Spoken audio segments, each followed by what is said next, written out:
Bonjour à tous, ravi de vous retrouver dans Smart Job, votre rendez-vous emploi RH management, débat, analyse, expertise et vos rubriques habituelles évidemment. Bien dans son job, on parle des impôts, de vos impôts, du prélèvement à la source. Il y a des choses qui changent et on va tout vous expliquer avec Emmanuel Prévost, directeur de la veille légale et de la modélisation chez ADP. Il est parfait et il sait tout sur ce sujet. Le grand entretien, les enjeux RH du monde associatif professionnel. Alors c'est une niche peu connue du grand public, mais ce sont des syndicats professionnels, des organisations professionnelles. On va en parler et ils ont des directeurs, ils jouent un rôle important. On fera le point justement avec Gilles Rouvière, il est le vice-président du CEDAP. On fera le point avec lui sur à la fois l'organisation de cette structure, mais aussi les créations d'emplois. Et le livre de Smart Job, et si on la jouait collectif? Bah oui, évidemment, c'est un vrai sujet. La jouer collectif, travailler, vous l'aurez compris, sur l'intelligence du jeu humain. Livre écrit par Charlotte Dupeyrat, elle sera notre invitée. Elle est coach et spécialiste du management, l'autrice, vous l'aurez compris, de ce livre. Voilà le programme. Tout de suite, c'est bien dans son job.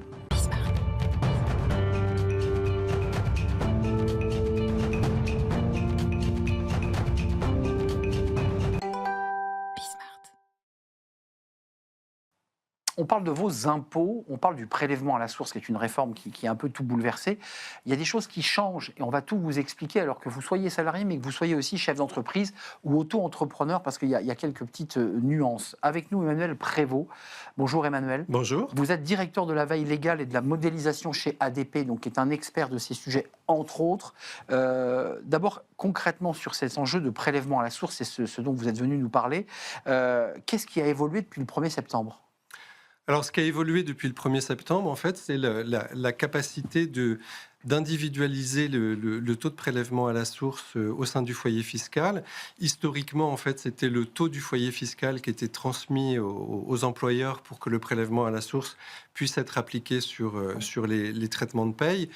Dorénavant, le taux par défaut est un taux individualisé en fonction des revenus de chaque membre du foyer fiscal. Donc, ce qui évidemment change la donne. Ça, c'est passionnant parce qu'on est dans des cas de figure où on peut avoir un couple avec 2 salariés. Là, c'est assez facile. Un couple 1, personne 1, personne 2. Mais là où ça se complique, c'est quand vous avez un salarié d'un côté et de l'autre un auto-entrepreneur, un commerçant qui, lui, n'a pas de salaire, mais des revenus. Donc ça complique les choses, on est bien d'accord. Oui, alors il avait la possibilité, cet auto-entrepreneur, de toute façon, de déclarer en fait ses revenus estimatifs pour avoir en effet des précomptes, des prélèvements de la part de la Direction générale des finances publiques. Pour faire quoi? Tout simplement pour faire en sorte qu'on colle au maximum au prélèvement à la source, qui est in fine, en fin d'année, d'avoir évidemment les régularisations les plus faibles possibles. Hein. L'objet du prélèvement à la source, c'est d'être contemporain des revenus.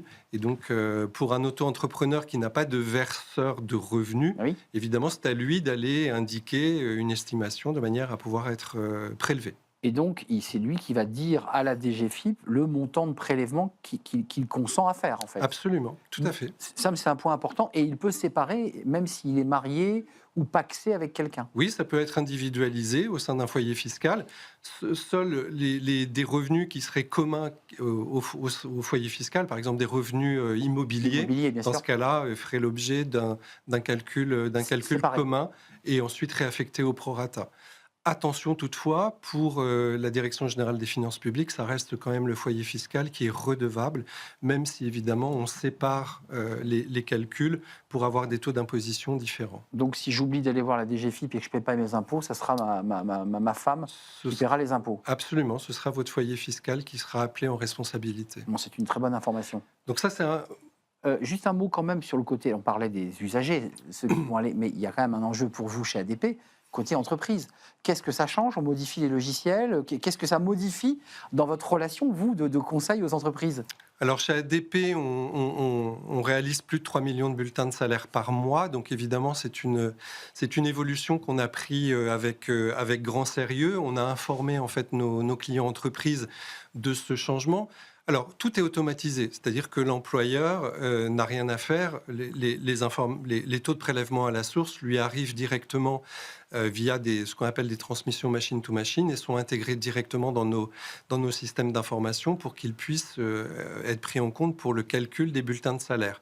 En revanche, À partir du moment où ça change le taux de prélèvement à la source des salariés, nous avons fait le choix d'informer nos clients pour les mettre en situation et dire attention, vous risquez d'avoir davantage de questions de la part de vos salariés, puisque pour certains salariés, évidemment, le taux va diminuer, mais pour d'autres, il va augmenter, puisque jusqu'à présent, on était sur des taux individualisés, des taux communs, et là, on est sur des taux individualisés. Donc, évidemment, celui qui avait finalement le revenu le plus fort, mais un taux moyen, va se retrouver avec évidemment un taux beaucoup plus élevé. C'est-à-dire qu'on se le redise et que les choses soient claires, depuis le 1er septembre, on sépare les deux.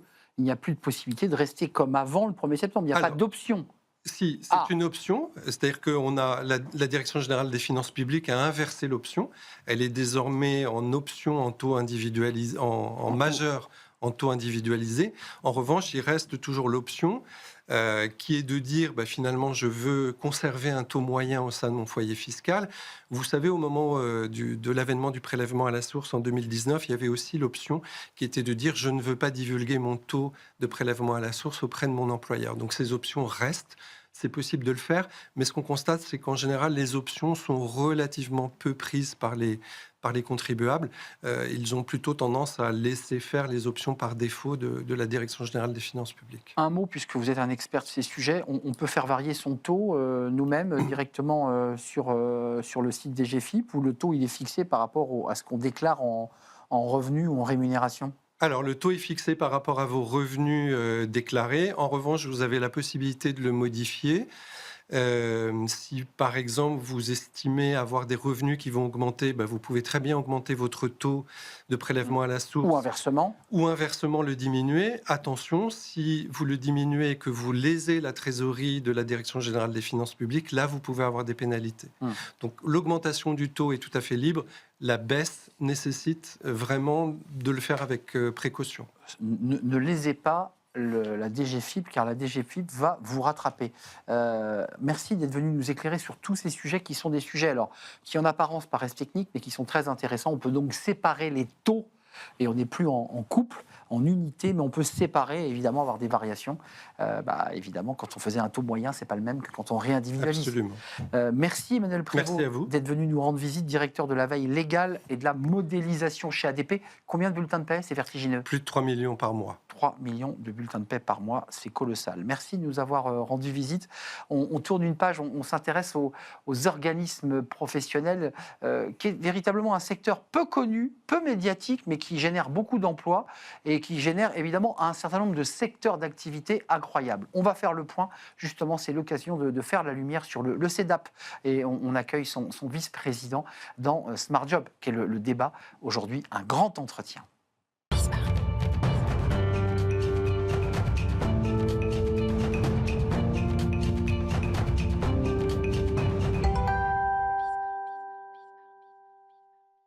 Le cercle RH pour parler d'un sujet que nous n'avons jamais traité ici sur le plateau de Bismart, qui sont les organisations professionnelles.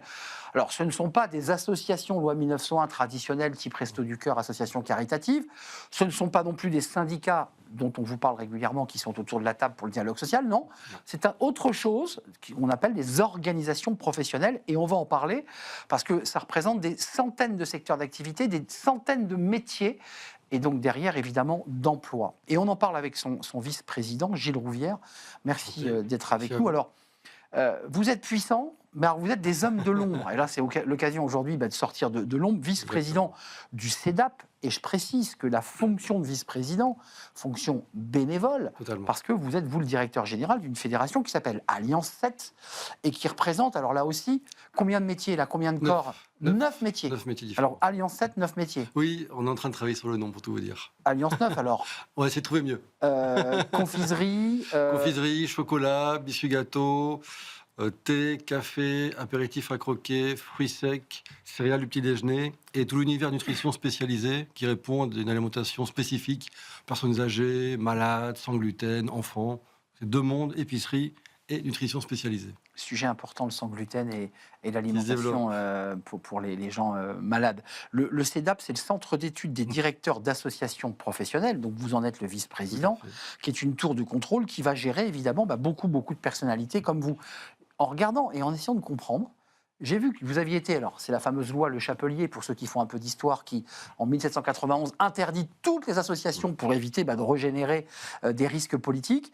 Et puis ça va jusqu'à la loi Sapin 2016, puisqu'il faut faire des déclarations Totalement. d'utilité, Transparent. transparence, évidemment, et de conflit d'intérêts, puisque ça renvoie à tout cela. Tout à fait. À quoi sert le CEDAP, concrètement? Alors, le CEDAP a vocation à réunir 300 dirigeants de fédérations, de syndicats. Il y a différents niveaux chez nous. Les syndicats métiers, qui représentent des métiers niveau 1, on va dire, chocolat pour moi par exemple, et niveau 2, les fédérations qui réunissent un éventail de métiers. Pour moi, c'est l'ANIA, c'est la confédération qui représente Très puissant. tout l'alimentaire, qui est assez puissante, et ensuite le MEDEF. Hein, c'est la pyramide, entreprise, syndicat métier, fédération, confédération, MEDEF, CPME ou UDP. Ou l'UDP, artisan, profession Voilà. libérale. Nous, on est agnostique, on est MEDEF, CPME, UDP, on n'est pas Transversale. transversal. Et donc j'entends que vous n'avez pas de position syndicale au sens politique du terme. Alors, au niveau de ma structure, oui. Au niveau du CEDAP, non. Au niveau du CEDAP, on est vraiment là pour accompagner le métier de DG, le valoriser, le faire connaître, parce qu'effectivement, c'est un métier qui est assez méconnu, à tort. D'où votre présence. D'où ma présence, et merci encore. Et donc, on essaye de faire comprendre. Il y a quand même 10 000 emplois, donc c'est quand même pas rien. Alors, DG, c'est votre fonction. Tout à On a fait. compris que vous étiez vice-président de cette belle organisation Tour de Contrôle. DG, c'est quoi le DG d'une fédération? Alors, la vôtre, c'est Alliance 7. C'est quoi ce métier? Parce que c'est vrai qu'on se dit, mais comment on peut faire le portrait robot d'un DG? Un DG de syndicat, alors c'est assez simple, c'est un peu un patron de PME. C'est-à-dire que son rôle premier, c'est de gérer une équipe, un budget, et les instances statutaires, conseil d'administration, assemblée générale, qui sont composées de nos adhérents. C'est-à-dire que, évidemment, j'ai des biscuitiers, par exemple, qui siègent dans mes instances statutaires, et il faut trouver les consensus, les voies communes, pour avoir deux éléments clés, représentés à l'extérieur, auprès des médias, des pouvoirs publics, et également à les accompagner. Parce qu'une grande partie du job qui est méconnu, c'est l'accompagnement. On les aide à décrypter la loi, à anticiper les évolutions techniques, juridiques, pour qu'une entreprise chez nous ait un peu de vision, un peu de temps long, qui lui manque souvent au quotidien. Et on l'aide. Et voilà. J'ai vu dans votre document, dans votre plaquette, parce que c'est intéressant quand même de se pencher très sérieusement sur ce que vous faites, dans la manière de créer de la marque employeur, de donner envie à ceux qui nous regardent, de dire tiens, si j'allais voir un peu ces postes de DG. En fait, la feuille de poste, elle est passionnante, parce que ça va du juridique jusqu'à la création d'événements. On est d'accord? Et elle est multiface, c'est-à-dire si vous êtes DG, alors, c'est mon cas, j'ai la chance d'avoir une structure assez étoffée avec 30 salariés, vous avez vraiment une PME à gérer, mais aussi une structure où vous êtes tout seul, ou avec une assistante, ou un technique peut-être, et là vous faites tout. Là vous gérez, vous êtes juriste, comptable, manager, gestionnaire. Votre travail, je pense à Alliance 7 en l'occurrence, c'est quand même d'être le porte-parole. Oui, la première démission. Voilà, vu le contexte dans lequel on est, enfin, je m'autorise à me tourner vers vous. On a eu quand même des tentatives, l'envie avortée d'ailleurs du MEDEF, de la CPME, de descendre dans la rue pour dire attention à la fiscalité. Enfin, je veux dire, vous êtes en première ligne sur ces sujets. Vos adhérents vous disent, on ne peut pas laisser passer ça. Totalement. Alors, c'est pour ça que vous avez noté, c'était pas vraiment une manifestation, c'était un meeting. Un meeting. Les patrons ne vont pas trop dans la rue. C'est un meeting fixe, voilà, captif. Exactement, captif du MEDEF. Et c'est vrai que l'incertitude politique et les enjeux fiscaux nous inquiètent énormément, puisqu'on a beaucoup de grands acteurs. Ce qu'il faut retenir dans les fédérations, syndicats, c'est qu'on réunit des acteurs de toute taille. De la plus petite TPE à au des plus gros mastodontes. groupe. À la confiserie, par exemple. Totalement. On a vraiment les colosses que vous connaissez, je dirais les marques, sinon il faut que je les cite tous, et des TPE, PME qui sont en 90% de nos membres. Donc, il faut vraiment aider ce tissu à passer les crises. Elles ont connu le Covid, la guerre en Ukraine, la phase inflationniste et maintenant la politique. Donc, le patron de PME, il faut être sacrément accroché. Et le DG, il doit avoir aussi une bonne dose, quoi, pas de flegme, mais de quoi? De bonne psychologie, de bonne connaissance de l'écosystème, quand même. Une bonne connaissance et un gros relationnel. Vous pouvez être le meilleur technicien. Si vous n'avez pas un relationnel avec les adhérents pour les aider, les écouter, les rassurer, être avec eux, être actif à leur service, on ne peut pas réussir. Ça veut dire que pendant que certains sont dans la salle des machines à faire de la confiserie artisanale ou industrielle, vous, Gilles, vous êtes avec votre sacoche en train de monter quoi? À Bercy, au ministère des PME, dans les grandes directions? Tout à fait, c'est la partie externe, c'est la partie d'affaires publiques, où on échange les pouvoirs publics, administration, ministère, parlement, pour tout simplement leur dire, attention, si vous touchez tel curseur, vous aurez tel impact. Et c'est vrai pour l'ensemble de mes homologues dans les fédérations, où on leur dit, notamment en ce moment, attention à la fiscalité. On est déjà en France à un niveau très élevé. Mmh. Juste faites attention parce que les entreprises font faillite en ce moment quand même dans le silence malheureusement des médias. Au CEDAP, vous avez des chiffres de ça, des vibrations négatives hein, Alors aujourd'hui, on a 13 000 entreprises dans l'alimentaire qui sont en train de faire faillite. dans Dans l'alimentaire. l'alimentaire. Ça, c'est le secteur que vous connaissez J'ai le moins mieux. le secteur global. Mais on peut là, c'est le chiffre national de toute façon des défaillances d'entreprises qui est assez élevé. Après, il y a différents acteurs. Mes acteurs, par exemple, l'alimentation, ne sont pas directement concernés par la commande publique, par exemple. Non. Pour le BTP, lui, il est vraiment impacté par l'incertitude politique de manière très, très forte. Quand le bureau du CEDAP se réunit, Ouais. on comprend bien que c'est plein de secteurs Tout différents. à fait. Et donc, c'est des chocs de culture, c'est des chocs de secteur, c'est des vrai, chocs c'est vrai. de business. Comment ça se marie tout ça au sein du CEDAP? Parce que je sais que vous recrutez. Je précise quand même que Oui. cette émission, elle a aussi pour vocation à dire Totalement. il y a du recrutement. D'ailleurs, si on pourrait être pratique, on va sur le site du CEDAP. On peut aller sur du CEDAP. Il y a pas mal de sites après de fédérations de syndicats qui regroupent des offres d'emploi. Donc Il y a un n'hésitez dictionnaire pas. où je peux trouver tous les, Il y a un tous les annuaire syndicats. en ligne qu'on pourrait vous envoyer. Alors, il n'est pas accessible par tout le monde parce qu'il faut être adhérent pour l'avoir. D'accord. Mais contactez le CEDAP si vous êtes intéressé par les carrières. Non, mais c'est important. On vous aiguillera toujours. Et ça, c'est capital. Parce que comme je l'évoquais quand on est sur les bancs de la fac, moi le premier, je me suis jamais dit je veux travailler Ah oui. en Moi, organisation. je finirai au CEDAP. Voilà, Bah non, jamais. bah non. Et à tort, parce que les métiers sont passionnants pour une raison très simple, c'est que les métiers sont divers et on est vite autonome. On n'est pas un énième pion dans les grosses machines. Hmm. On est vite, on est C'est des vrai. PME, donc on est très vite au charbon Ouais. visible, actif. Ce que je trouve passionnant dans votre métier, c'est que c'est en fait une boule à facettes. C'est qu'il y a à la Oui. fois de l'opérationnel, il y a du Totalement. lobbying, il y a de la Totalement. communication, il y a de la psychologie, puis il y a quand même de la technique. J'ai vu que dans les profils de DG, Tout à il fait. y a beaucoup de juridique et de droit. Je ne sais Tout pas à quelle fait, c'est mon filière. cas droit. Voilà, vous faites partie de une bonne majorité de ceux qui ont fait du Totalement. droit. Mais il faut aussi se former en com, mais il faut aussi se former en psychologie humaine. On va être au niveau un DG, alors c'est vrai pour des permanents, mais même un DG plus globalement, on est des généralistes. Donc il faut être à l'aise sur plein de terrains, pas forcément pointu sur tous, parce qu'évidemment on n'est pas des surhommes, Non, non. mais il faut avoir cette capacité de jongler entre différentes casquettes, comme un patron de PME. C'est la meilleure image qu'on peut avoir. Le CEDAP a salué la nomination de Sébastien Lecornu. Oui. Alors, je ne sais plus c'est lequel, version, le 1 ou le 2 là. Vous avez resalué pour. Non, on a fait le 1 seulement. Ah, vous avez fait le 1. Non. Vous oui. considériez qu'il fallait plutôt Alors, encourager. c'est pas pour la politique du tout. On aurait salué quelqu'un d'autre de la même manière. C'est notre responsabilité de souhaiter bonne chance aux gouvernants. Parce on représente les acteurs économiques. L'optimisme, Donc, quoi. voilà, l'optimisme. Soyons optimistes. Et leur réussite est la nôtre. Donc on n'a pas intérêt à ce que ça chute. Donc c'est un message, au-delà de félicitations, c'est un message un peu d'encouragement. Et pour dire aussi, comptez sur nous. On est des acteurs économiques responsables, on peut peut-être aider. Gilles Rouvière, vous qui êtes venu aussi un peu nous parler de votre métier de directeur général parmi les 300, puisque vous êtes 300 Oui. au sein du CEDAP, pour rien au monde, vous ne changeriez. J'ai le sentiment que vous êtes objectivement, et c'est intéressant, épanoui dans votre fonction de directeur général d'Alliance 7. Alors j'ai fait toute ma carrière dans les fédérations. J'ai commencé par les fédérations. J'ai fait un stage, pour tout vous dire, en 5e année de droit au MEDEF à Paris. Et depuis, j'ai plus quitté les syndicats ou les fédérations à différents niveaux d'ailleurs. Non, c'est vraiment des métiers passionnants, à condition, encore une fois, d'aimer le relationnel, le consensus et de porter des sujets parfois qui sont compliqués. C'est pour ça que je vous repose la question avant de nous quitter. Quand on réunit le BTP, l'agroalimentaire et des secteurs On est industriels tous très réunis, différents, parce que notre métier de DG est le même. Donc en fait, c'est du partage, c'est du par quoi? C'est du partage d'expérience, d'expérience, retour d'expérience, de vécu, mise en de relation manière des de réseaux. faire, mise en relation. On a des jeunes DG, des DG plus capés. Donc on est vraiment là pour que tout le monde se sente bien pour son poste de DG. Et peu importe quelqu'un qui vient des secteurs X ou Y, c'est pas notre sujet. On a le même métier, donc on essaie d'avancer ensemble.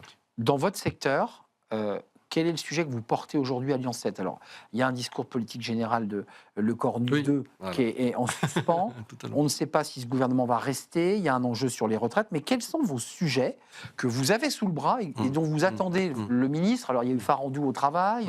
Agriculture, je crois qu'Annie Genevard est restée. Tout à fait. C'est quoi le prochain rendez-vous que vous attendez avec impatience, là? Nous, notre vrai enjeu, c'est le budget maintenant, c'est la phase budgétaire, on l'évoquait. Donc, la fiscalité. La fiscalité. Les acteurs sont prêts à se mobiliser, tout le monde est responsable.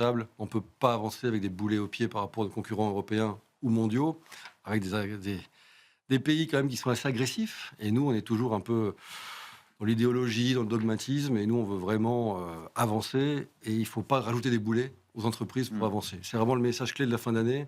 On est responsable, on est prêt à prendre une partie du fardeau s'il le faut, mais il faut le faire de manière intelligente et tenir compte de notre niveau d'endettement et de déficit, mais aussi de prélèvements obligatoires Ouais. par rapport à nos concurrents Mais, européens. mais aussi de l'importance de maintenir des outils de production industrielle, Alors- agricole et j'en passe, parce que ça passe. Là, vous avez totalement raison. ouais. Mettez-vous à la place d'un patron étranger, européen. Demain, il doit investir en France, en Allemagne, en Italie. Je ne suis pas sûr que la France soit en premier, malheureusement. Et il faut retrouver cet élan-là, qui était une vraie réussite du premier mandat de Macron. Ouais. C'était vraiment une belle réussite. Ouais, c'est vrai. Là, malheureusement, l'outil est cassé. Ouais, il avait créé une confiance et Totalement. l'idée que l'entreprise était au centre. Et que la de- France revenait dans un jeu mondial, ce qui est plus le cas. compétitif. Enfin, vous le sentez, vous, au sein Et du CEDAP. maintenant, n'est plus le cas. Parce que pour On investir décroche. L'investissement, heureusement, Et là, il y a des boîtes qui investissent toujours, qui y croient encore, comme vous dites, la confiance, qui y croient encore. Mais aujourd'hui, c'est vrai qu'on se pose beaucoup plus de questions quand il faut investir en France par rapport à d'autres pays qui ont des... Le Portugal fait un excédent incroyable. La France fera un excédent. parce qu'elle a pris des mesures assez radicales Alors après, pendant voilà, presque on ne demande 10 ans. pas- voilà. Alors après, il faut trouver l'équilibre. On est en France, Ouais. donc il ne s'agit pas de casser le modèle social, mais Ouais. il ne s'agit pas non plus de casser la dynamique des boîtes. C'est un juste équilibre et c'est d'ailleurs le débat que vous devez avoir tous ensemble au sein du CEDAP. Allez sur le site du CEDAP. Totalement. Il y a là, indépendamment des grands enjeux structurels de notre vie économique et politique, il y a des postes peut-être qui peuvent correspondre à vos envies. Vous êtes plutôt juriste, plutôt sciences humaines, vous êtes Ingénieur. ingénieur. Totalement. C'est très ouvert parce que c'est un poste très, très ouvert en soi, très riche. Il faut aimer le contact. Il faut aimer le contact. Mais c'était un vrai plaisir de partager ce moment avec vous, Gilles Moi de Rouvière. même, merci beaucoup. Porte-parole en quelque sorte de ce CEDAP dont vous êtes le vice-président et je précise que vous êtes le directeur général d'Alliance 7 qui est une fédération qui regroupe plein de métiers, de la confiserie, le chocolat, Tout ce qui est bon. tout ce qui est bon et bon, tout est relatif. Avec modération. Modération. Avec plaisir. Avec plaisir, exactement. Merci Gilles de nous avoir rendu visite. Merci à vous. On termine notre émission, et ça c'est un vrai sujet qui peut impacter les directeurs généraux d'organisations professionnelles. Et si on se la jouait collectif, bah oui, l'intelligence du jeu humain, ne plus être dans des silos, mais de travailler sur la créativité. C'est la thèse développée par Charlotte Dupérat. Elle est notre invitée, et c'est le livre de Smart Job.